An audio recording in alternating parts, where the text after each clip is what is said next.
Bom, quase todo mundo tem aquela lembrança de brincar de telefone sem fio. Era só juntar uma galera e fazer uma roda. Bastava alguém inventar uma frase secreta pro jogo começar. O primeiro cochichava no ouvido do segundo, passava pro ouvido do terceiro e assim até chegar no último. A expectativa era gigante. Todo mundo esperava o desfecho final. O que tinha começado como amanhã tem aula de educação física, terminava virando amanhã tem galinha na piscina. E aquilo era um show de risadas porque a mensagem nunca chegava certa. Alguns inventavam de propósito, outros não escutava direito. E tinha aqueles que simplesmente tinha problemas de memória. E o melhor disso tudo era a pressão de não errar. Você recebia a frase e sentia o coração batendo mais forte. E você pensava, e se eu esquecer? E se eu passar a mensagem errada pro próximo? Mas no fundo, o errado era o mais divertido. Teve uma vez que a frase era o seguinte: o cachorro do vizinho que late muito. No final acabou saindo o cachorro do vizinho que comeu tudo. A galera chorava de rir, mas era esse clima que marcava a nossa infância. Era simples, mas era real. Não precisava de celular nenhum. Não precisava de internet. Era só juntar uma galera pra risada ser feita. E o mais louco, essa brincadeira me ensinou uma lição que hoje eu entendo. Porque na vida, a comunicação é desse jeito. O que você diz nunca chega igual pra outra pessoa. Cada um interpreta de um jeito e cada um recebe de um modo diferente. No fundo, o telefone sem fio era uma lição pra vida. A gente errava, a gente ria, mas no final, a gente sempre aprendia. A gente sempre sabia que o mais importante não era a frase certa. A brincadeira era a união, era a infância viva. E hoje, quando eu penso nisso, eu vejo que aquelas confusões simples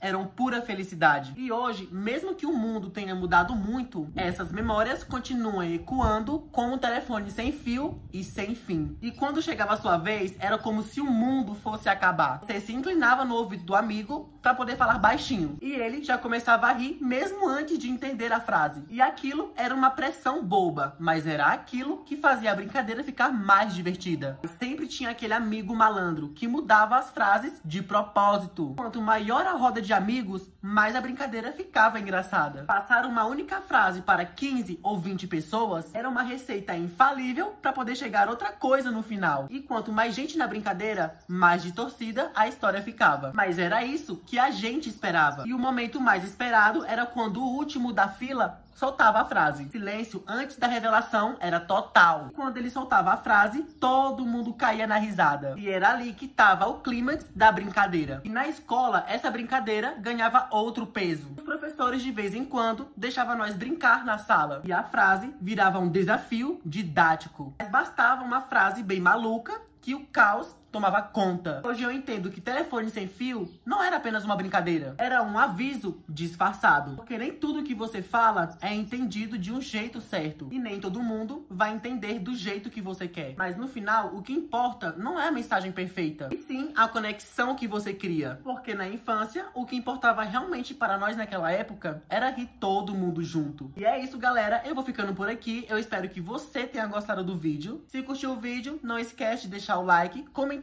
se você já passou por uma brincadeira parecida, algum relato ou alguma vivência. E se curtiu o vídeo, não esquece de se inscrever, ativar os sininhos para poder não perder nenhum relato insano.